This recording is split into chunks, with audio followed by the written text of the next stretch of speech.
Um, so, so we'll begin with the session.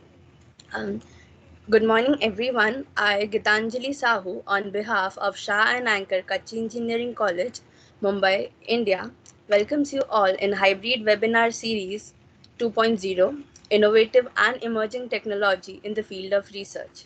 This international series is hosted by Sakek Research Cell. Let's begin the series of international webinars by seeking the divine blessings from Ma Saraswati. It is my pleasure to introduce the speaker for this session, Professor Uday Bhave. Sir has about 24 years of vast teaching experience. He is a diploma holder in electrical engineering, completed his graduation in electronics in 1989 and has acquired a master's degree in computer engineering discipline. After graduation, Sir joined Thermax Limited, Computer Systems Division, and worked on the embedded systems. He served for 5 years for Thermax. Afterwards, he started his own venture in hardware and software training, but eventually, for stability, joined Shah and Anchor Kachi Engineering College in 1996, and till date, Sir enjoys teaching. Sir has contributed to many national and international papers. His area of interests include artificial intelligence, machine learning, data mining, big data analytics, microprocessor and embedded systems, and advanced databases. We would like to honor our guest with a sapling as a token of gratitude from Sakek Research Cell. Sir, please accept the. Now, I am very sure this 1 hour session will be the best technical session for all of us. Before handing over the session to our speaker, I have a few announcements for our audience. All participants, if you have any query in between the session, please feel free to write them in the chat box. Frequently asked questions will be taken at the end of the seminar, and also at the end, feedback link will be provided in the chat box. Participants will receive e-certificates based on the information provided in the feedback link. So please make sure that you enter your correct name and email ID. You can also take a selfie and upload it in the feedback form. Now, I will request our honorable speaker, Professor Uday Bhave, to please take over and start the session. Thank you, sir. Yeah, thank you very much, Research Cell, for giving me the opportunity to speak on this topic. Very good morning to all of you. I will just share my PPTs.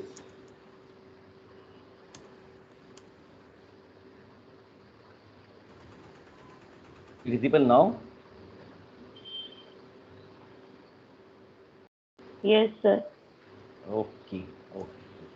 Very good morning again. I just wanted to know few things about the audience. That how many of you know about neural network or machine learning to some extent? Just so that I can basically speak accordingly.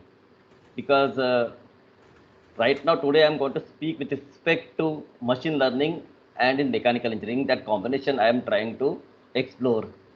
So keeping that in view, I just know the background knowledge of the audience. If you can able to tell me, that will be great. Can anybody can just voice out and tell me, please?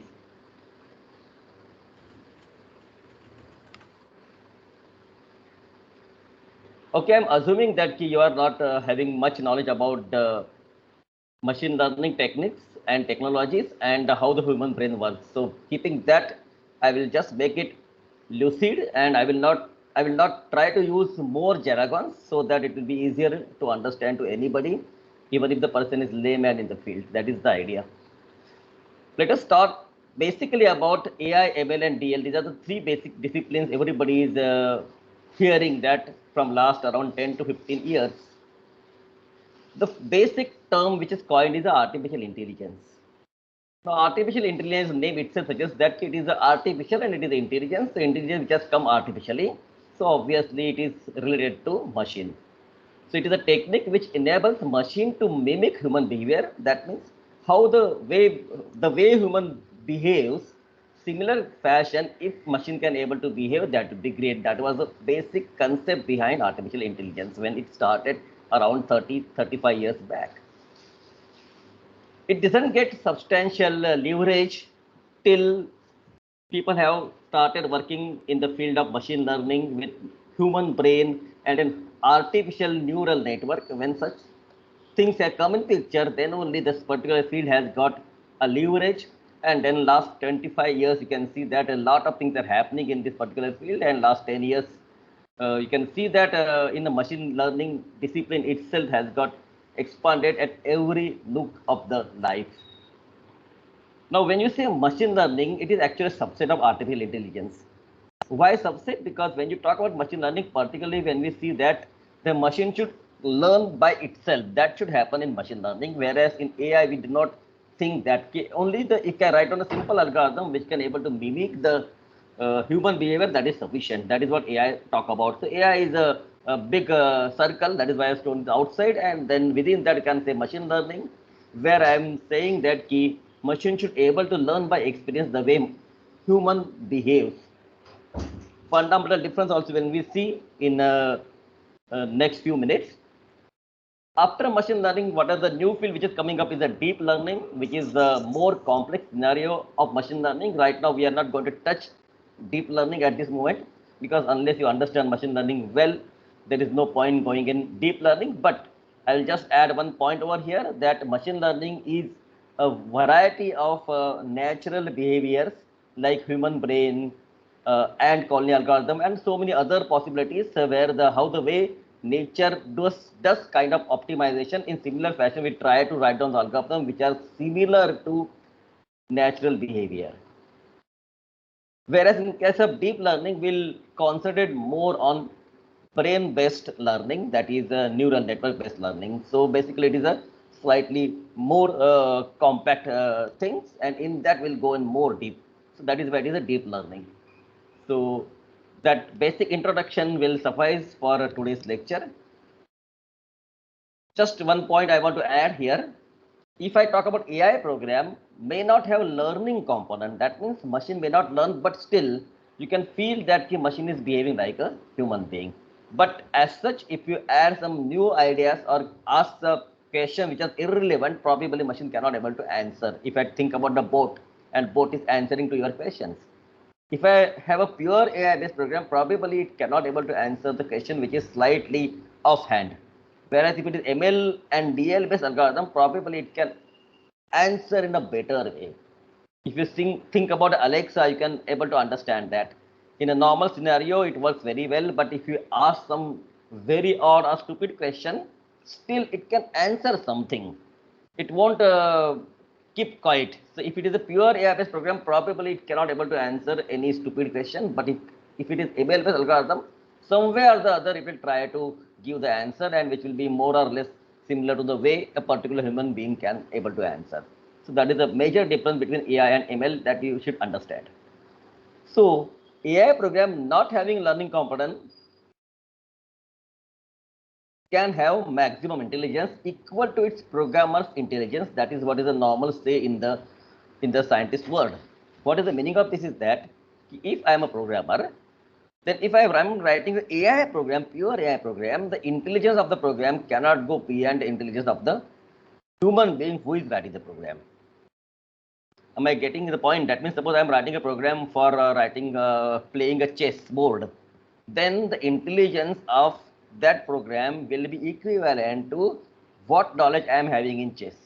It cannot go beyond that if it is a pure AI based program. But if it is ML based program, then if I go on running that program with multiple players, then at some point of time it will go on learning the mistakes it has made in the earlier games, and then it will improve itself automatically. So that adaptation is a major thing what happens in machine learning that we should understand. AI based program, it may or may not, because AI is a big circle outside. So AI program may not have, but machine learning must have the learning component. That is the thing we should understand.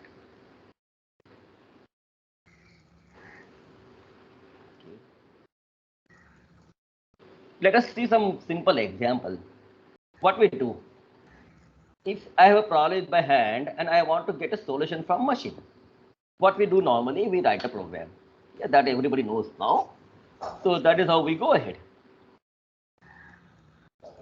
We can program them, then why machine should learn? That is what is a basic question fundamental people can ask.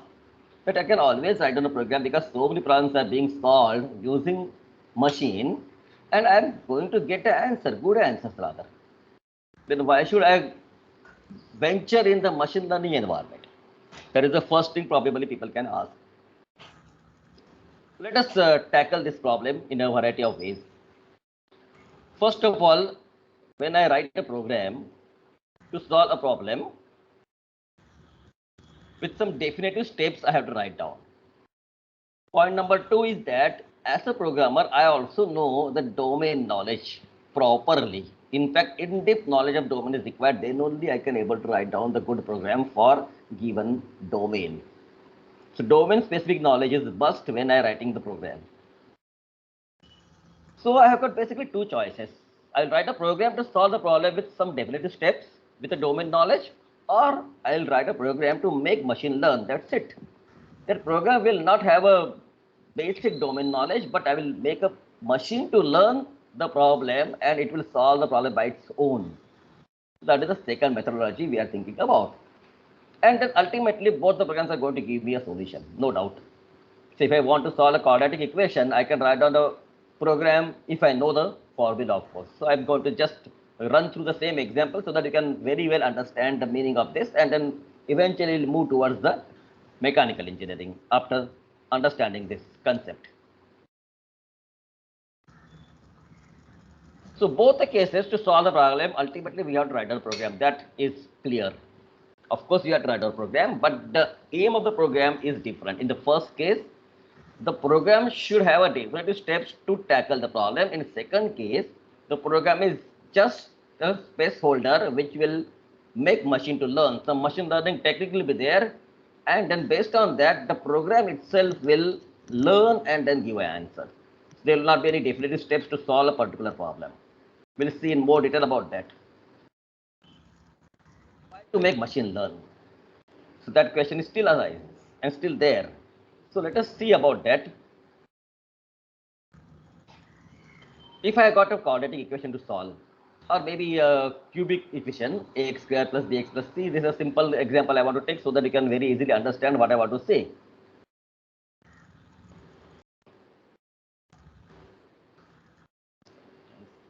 Not working. Okay, so if that is the case, it is fine. If my function is ax raised to 8 plus bx raised to 7 plus cx raised to 6, or it is something like ax raised to 8 plus b sin x raised to 7 plus cx raised to 6, can I create a mathematical model for it? That is the basic question.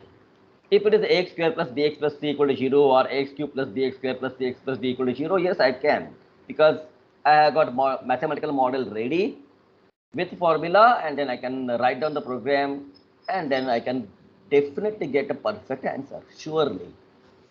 But if my underlying equation beneath to my problem is of this particular nature or in very odd nature, what I will do? Can I create a mathematical model? Logically, yes. For any kind of thing, mathematical model can be prepared, but how much time and who will do it for you? If my problem is simple and I am not afford to pay that much amount to a mathematician, how can I write a program for such a difficult model? Can I do that? No, I cannot do that. I cannot afford to do that, and I cannot spend that much time on it. And if it is particular business area, in that case, it is impossible to spend that much time. I want a solution very fast, probably within 1 or 2 days, or maybe within an hour also in many occasions. So I cannot hire a mathematician for this to give me a mathematical model and then I will program it. Not possible. And so I will require some different techniques, which is not normal. And the worst scenario is that this is the basic scenario I'm talking about, but worst scenario may be that in many occasions that the Bennett's function is also not known to me. I know only the input and I know only the output.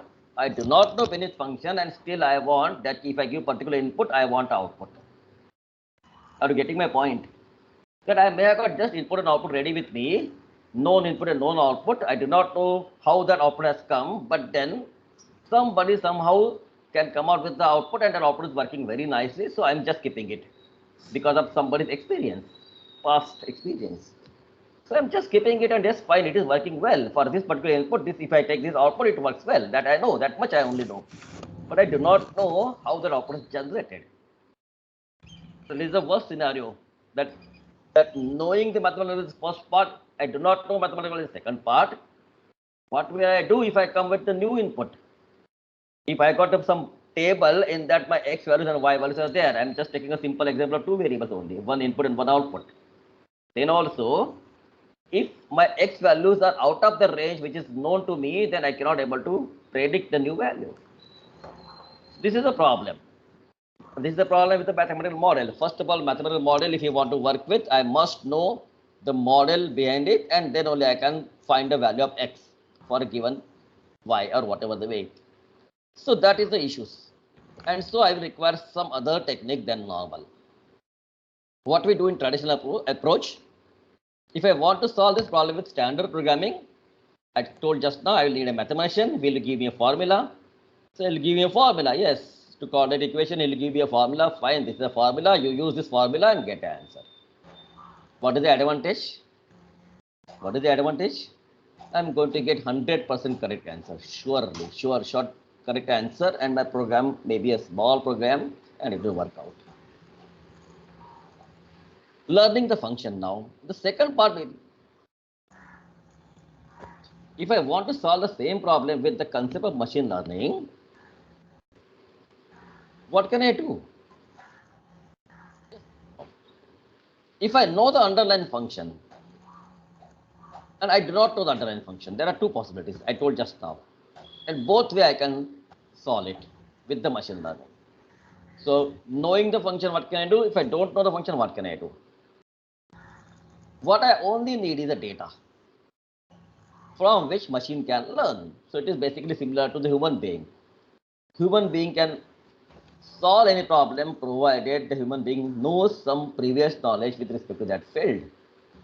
If I want to recite a poem, I have to recite it or read it 10 times, then possibly I can able to reproduce it. If I want to solve a mathematical equation, I have to learn the basic maths and I will have to practice some time. And with the practice, I will know that, okay, if I give this input, I can able to generate the output in this particular way. So fundamentally, I will require data. So I said just now that probably in the business environment, many occasions data is available. So many people are working on particular domain, so input and output is known. How that particular person has come out with the output probably is not known, because that is particular person's intuitive way. The person might have come out with the output, but we know that that output which is generated is good and it is working well for me. So I'm saying that is the standard output, and that output is available. I can work with it. Let us come back to the example. Let us assume that these values are already available with me. That this is some input and this is some output. I do not know how that output is generated from this input. Fine, that is okay. That is sufficient for me to go with machine learning algorithm. How it works ultimately. Now, when I give this model to machine learning, machine will learn it from this data, and then it will generate a model behind this. Now, what is the model? It is basically a function. It will generate a function out of it automatically. I do not have to worry about how it is happening. So many techniques are there. One technique we are going to see after this basic introduction. So the first step will happen is what? That the machine learning model will generate a mathematical function underlying this x and y. So basically f of x will be created. Actual value of the function, maybe it can be x cube plus sin x plus something like that, or x cube plus log x plus something, or maybe x raised to 4 plus minus 3x plus something like that and like that. So mathematical model. And then you have to optimize it to find out the value of x if the fx equal to 0. That is the second part of the story. So learning the function, what should I give? The given data will be processed to train the model. So first thing is always the training. So you have to train the model, and then the model will give you the output. So training is always the phase in the case of machine learning algorithms. So you understand that there's a training, there's a testing, and then I will use a model for real work. What is the meaning of training? The training means what? Known data. This is my known data. 1, 2, 3, 4, 5. These 5 rows are known data. This known data I will give one by one to my model. That is first data is what? 1.5 is the input and 34 is the output. I'll give it to my model. It will see that with the model has got some tuning parameters always. So it will start with some randomness. It will start with some random parameters and generate output with 1.5. If the output is matching with 34 or it is near to 34, it will say there is no error. Otherwise, that is the way it will work. Now, when I talk about AI algorithms, fundamentally they are related to the real life scenarios. Basic one is a neural network, that is the human brain, mimicking the human brain. So I will have an artificial neural network, which is used normally. All these examples which are taken here are normally employs the artificial neural network kind of technique. But we have got so many techniques: ant colony, swarm, simulated annealing. If you are in a production engineering, you must be knowing what is annealing process. So annealing process also has got optimization characteristics, and that is used in the algorithms. Hill climbing algorithm, artificial immune system of the human, and a genetic evaluation. This is again a very powerful technique. So all these are natural driven techniques.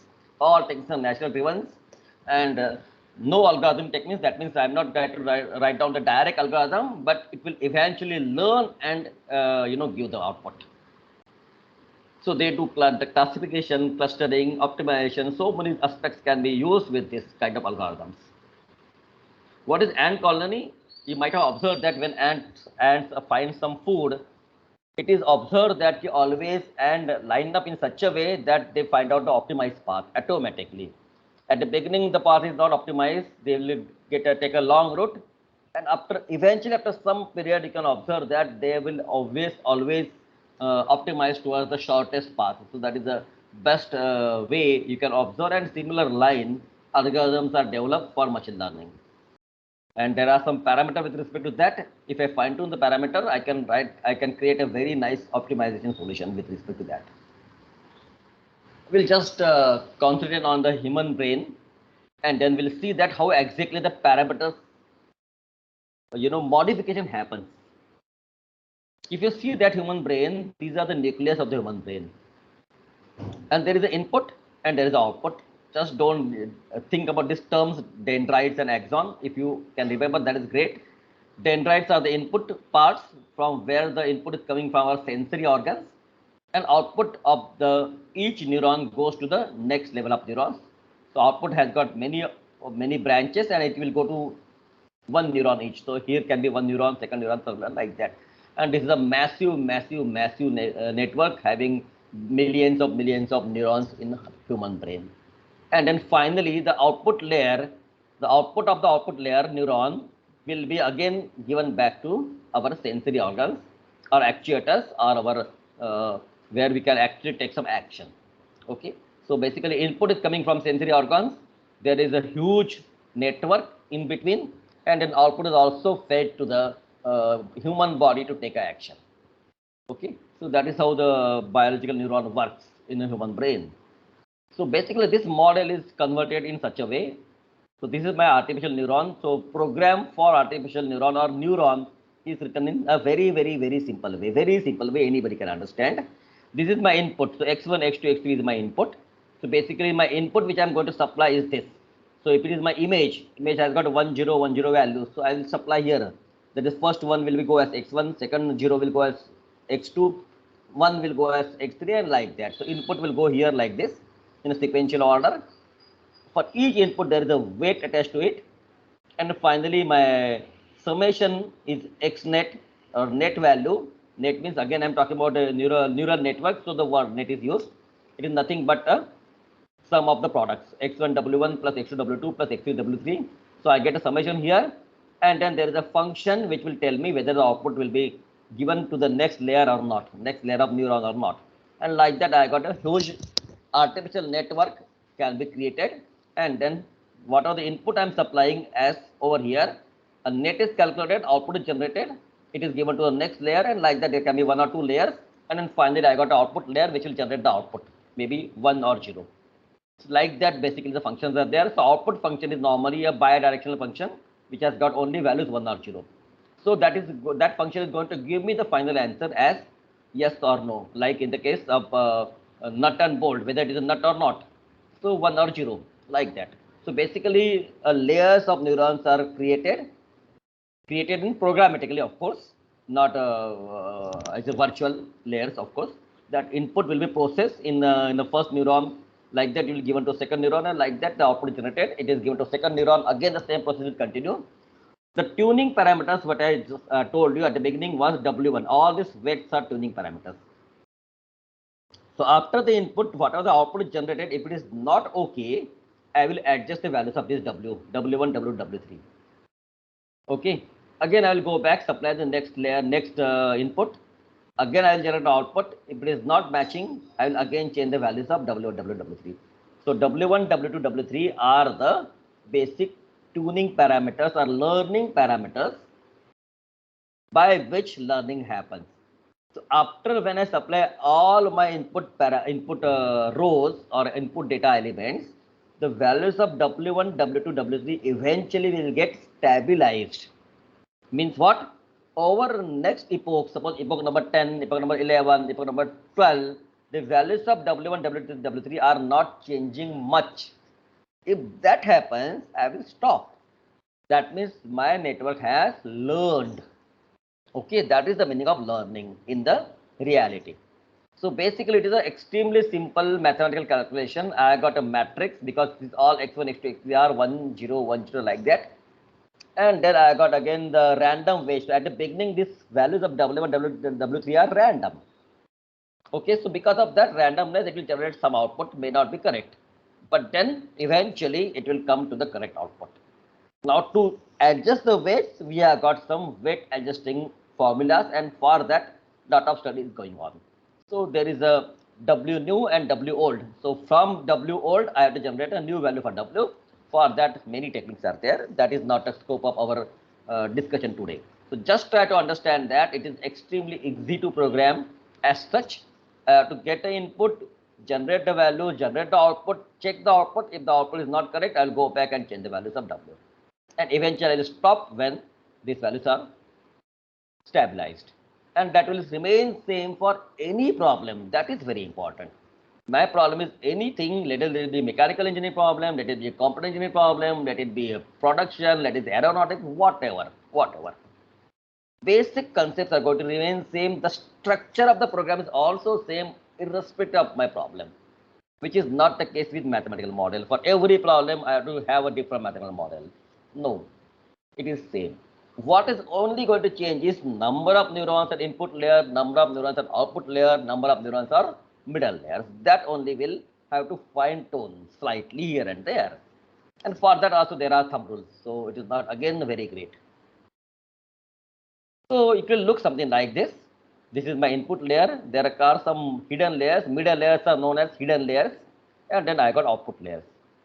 So my input layer or input layer neurons are equal to a size of my image.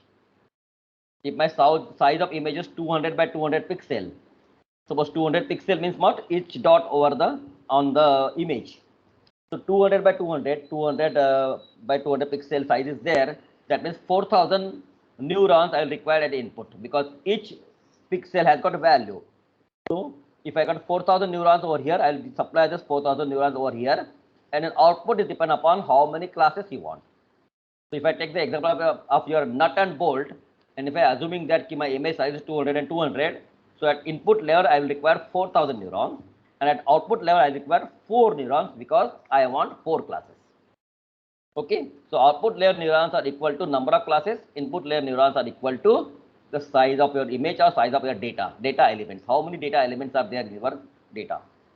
So that is the basic functionality of the artificial neural network. So let us join these dots more clearly, whatever I discussed just now.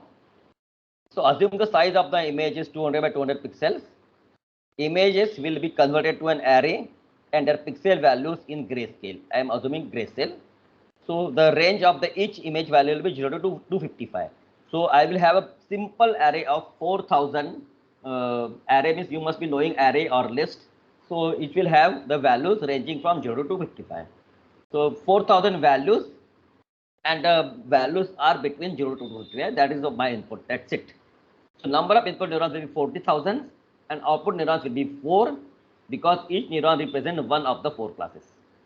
So when I supply the first image, means 40,000 values or first array, it will generate the output saying that okay, out of the 4 neurons, one of the neurons will become 1 and all will remain 0. So I will now come to know that okay, this is related to Bolt, and like that. So that is basically our joining dot. So finally my model for neural network will look something like that. Input 40,000 neurons, output 4 neurons. In between I can have some 1 or 2 layers of say 100 neurons each. It will look something like this. So this is my input. Maybe the values are 0 to 255. So this is my Z1 to Z40,000 neurons. Just you can observe this. And then this is my input 102, 218, like that, all the values of particular image. And then I got some randomly generated weights at each level. So this is my second layer. So I got 200. I'm just taking an example, 200 neurons in the second layer. Okay. And for each neuron, I will have got a row here for weight, and I have to just multiply 102 into 0.2, 218 into 0.5, the third value into 0.1, and like that, and then last value into 0.1. And after that, I have to simply generate the output. That output will be fed to Y1, and again same process will continue, and I will get the output for O1, O2, O3, O4. So it is simple mathematical matrix calculation, nothing more. So simple. Okay, and then a lot of things are available in Python or Java or any language, MATLAB or something. If you use MATLAB, probably you must be knowing as a mechanical engineer, so you can utilize that. So any doubt up to this point? Anybody wants to ask any questions with this?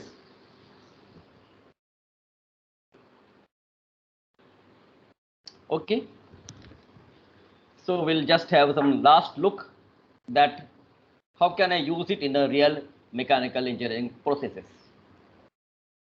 Just see this another very nice example. Visual inspection, which is very important in the mechanical engineering aspect, that once the things are ready for production, what should I do? So there is, I want to basically observe that whether there is a defect in this particular bottles which are going out on a conveyor belt. I can just put a camera and take an image, and that image will be fed to MI algorithm, and then it will basically tell me that whether there is a defect or not. So that is the basic concept behind this particular aspect. If I do it manually, it is very difficult, very difficult rather. That belt is moving very fast and I cannot just observe and find out whether there is a mistake or not. So that is a problem. Let us see this problem. I am assuming that there are 4 problems. Inspection, a sample, a label is damaged. The label is damaged, some is torn or something. Another is that is the wrong label is put. That person who has put a label which is not belongs to this particular category, it is a totally different label the person has put. Person has put a label at wrong position. Instead of putting here, the person has put it over here or some other place. Or the label is skewed, dented. Okay, so these are the 4 possible defects.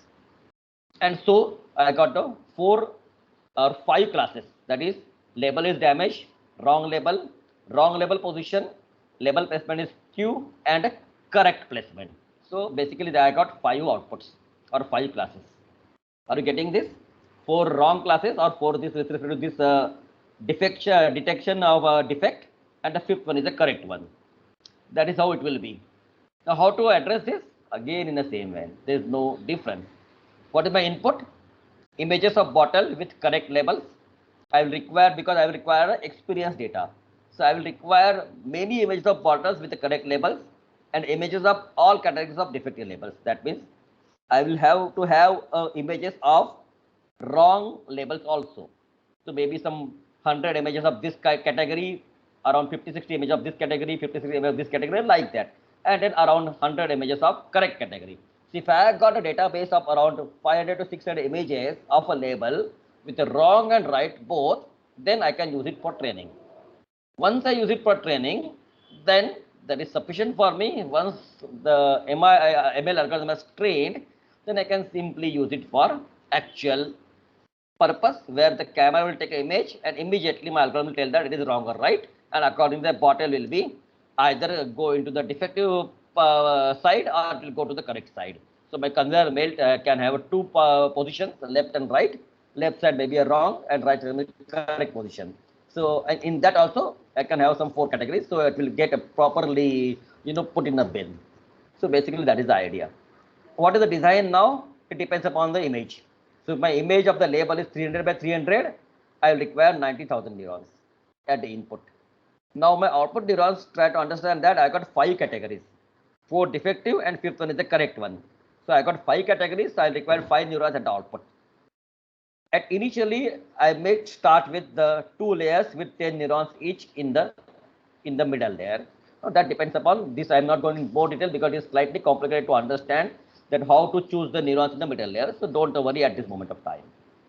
You can start with any number and normally it gives a good answer. Slightly fine tune. You may add some more neurons in the input or middle layer, so that works. So basically, if you think about any kind of problem, basically you should able to categorize the problem in this input and output only. That what should be my input, what should be my output, and what are the possible categories for my output. Once you are able to derive these two things, the remaining part is your algorithm will take care of that everything. That is the beauty of the machine learning algorithm.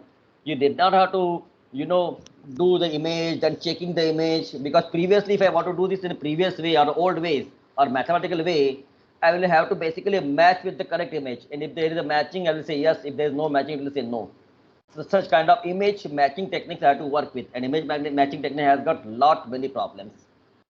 Okay, so normally it takes time, and so I may have to stop my conveyor belt. That is okay. My image matching techniques will generate the output, and then my belt will go out. So every time may have to stop for 1 or 2 seconds to get the output if I use the mathematical model. But if I use the machine learning model, normally it won't take. It will within milliseconds it will give me the output, and so that the speed of conveyor belt I will not have to stop. It will simply go seamlessly, and the bottles will go in the correct bins. But if I use the older algorithms, my conveyor belt has to stop. The image matching algorithm should match the image properly and then generate the output, and then my belt will move. So that is how the fundamental difference is. If anybody has seen the RA or Worley do dairy, milk dairy, uh, previously in your age as a childhood, I do not know, they used to show that time they used to have the model working on the simple image processing, and practically it used to happen that the bottle used to come and then it used to stop, and then the mathematical model used to say that okay it is correct or not, and then the bottle moves ahead. So basically typically it used to stop for 30 milliseconds to 1 second to get the output, and then the conveyor belt can go ahead and then it should able to classify. So that is how the things were, and now it is not. So these are the changes. So the speed and output will increase tremendously. So any questions?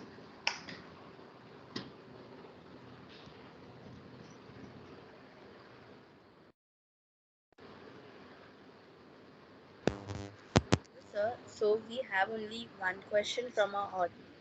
That is from Okay. Jai Jindal, and he asks, how would you handle an imbalanced data set? Yeah. Imbalanced data set handling is a major area of research, and there are so many ways to do it. Okay, fundamentally you have to add more data uh, based upon some probabilistic model, so that I can able to train it properly. For example, suppose I have got 2 classes, and then I got a data set of 1000, and out of that for second class I have data set of only say 20 examples are there, and remaining are related to yes class, suppose yes or no classes, suppose I'm assuming that. So 980 and 20. So just 20 examples are not sufficient to train the model, so obviously I have to increase the 20 to some more value. Okay, so there are so many techniques. Basically, a population-based techniques are there, but an imbalanced data set is a major problem with machine learning. That is what I told you at the beginning. You will require sufficient data. Otherwise, machine learning algorithm will not give you the very nice answer. That is for sure. So handling imbalanced data set is a major challenge always.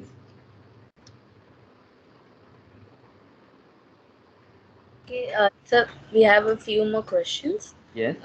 Jai Jindal asks again how deep learning works. Yeah, see, deep learning, I told you just now that the number of layers, see, input layer and output layer we have discussed. But the middle layers are also critical, and it is observed that if you have got a more number of middle layers, of course, if we go beyond some 2 or 3 layers, again, it becomes too complex, and then output will take time to generate output.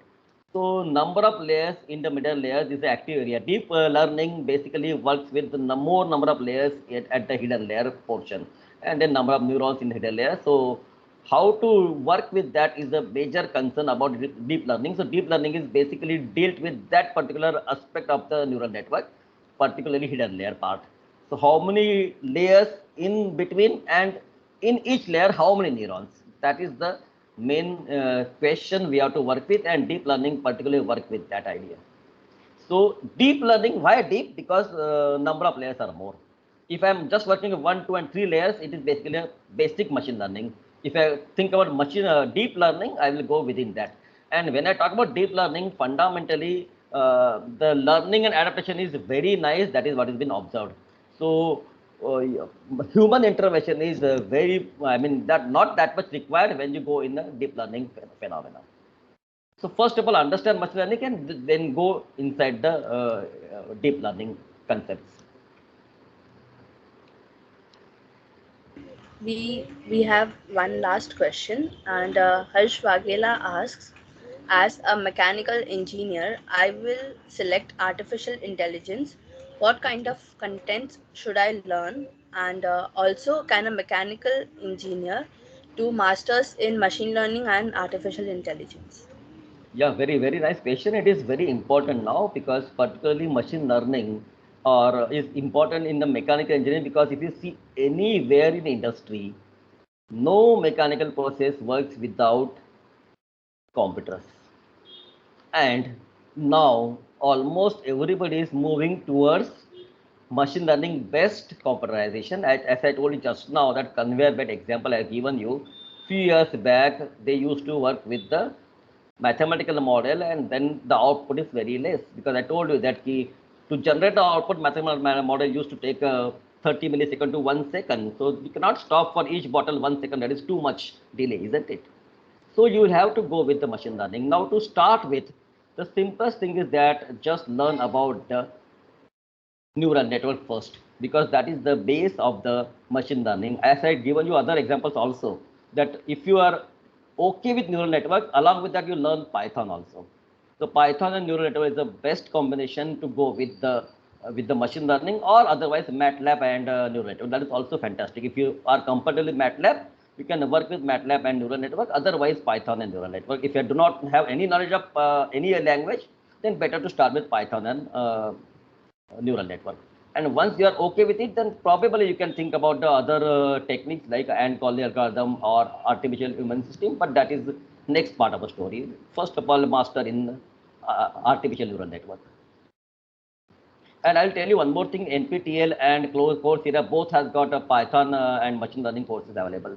And both are very fantastic. Even if you do not want to give exam, at least try to solve the assignments over there by yourself. That is great. And we have another question. What Okay. are the simulation platform to perform for, for mechanical engineering machine learning algorithms? Just repeat the question. Simulation platform means what exactly? What Okay, are the so simulation platforms? yeah, to perform machine learning for mechanical engineering students. I didn't get the question only. See, basically, machine learning algorithms, you have to basically learn the algorithm. That means you have to program. Now, programming is what? You have to learn your neural network techniques. You have to learn, and then your whatever the problem in your hand, you have to fit into the input output criteria. Just I told you 2 examples. So similar line, you have to put that input and output platform. So how many input neurons and how many output neurons, that platform you have to basically create. Once that is done, then the hidden layer thing is the next part of the story. So of course, to start with, you can start with a single hidden layer and then work with. So at least you will get the idea how it is working. And it is almost observed that if the problem is not too complex, then normally with one hidden layer, you will get a sufficient accuracy. That is what has been observed. Okay, so you can start with that first of all. Just understand the basic neural network, and that is why I'm telling you that if you start with Python, the training set, testing set, everything is tunable. You can basically very nicely write down. So you did not have to actually write down any program for doing that calculations as such. That which I have shown you that calculation of net and generating the output, all things are almost automatic. Okay, and so one last question. Dhruv Dodia asks, do you think automation of machine learning, do you think automation of machines via machine learning could possibly shorten the demand of mechanical engineers? No, the way mechanical engineering has to behave has to change. That means they should now learn machine learning also along with mechanical engineering. That is what is important, because I told you that design of the machine learning is very important. Because what is the role of mechanical engineer? They have to design the uh, product or machinery. But along with the machinery, you should know that for this given machinery, how can I interact with the computers so that it will give me the maximum output. So you're designing concepts, not only with the mechanical engineering design concepts are important, but along with that, you should know the artificial intelligence based concept. Then only you can basically work well.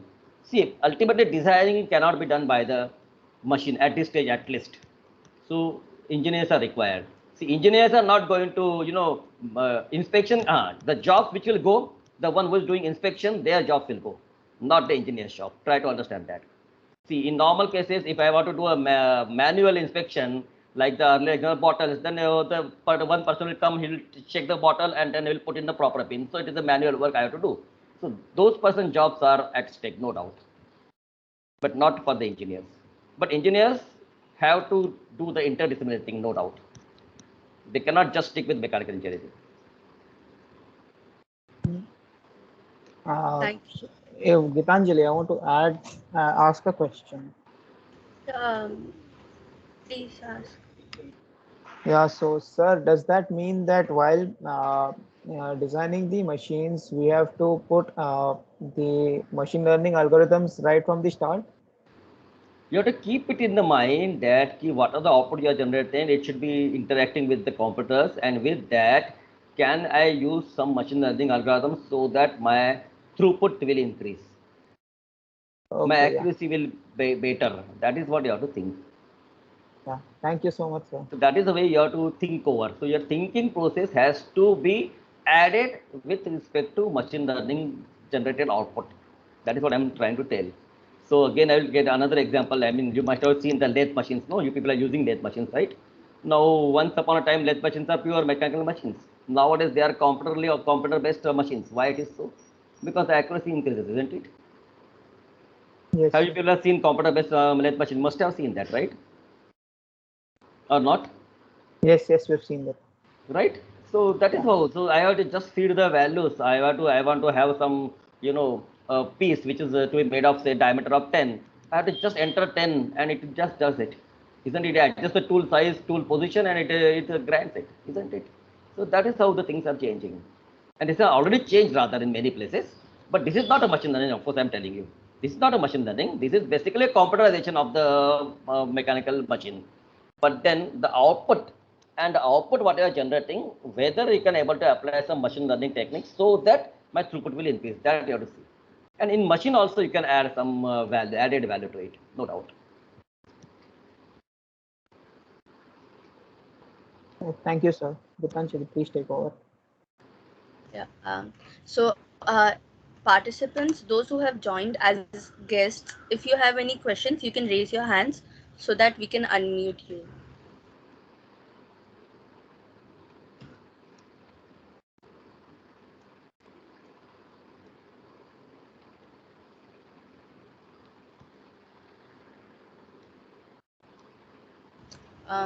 Okay, sir, I don't think we have any more questions for you. And thank you, sir, for such a enlightening and wonderful presentation on the right way to introduce machine learning in mechanical engineering. Thanks a lot, sir, for being a part of the seminar. And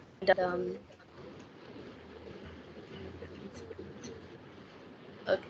So, on behalf of Shah and Anchor Kachi Engineering College, I have a small token of appreciation for our speaker. Please accept it with our sincere thanks. Thank you so much, sir. Thank you very much. Audio Jungle.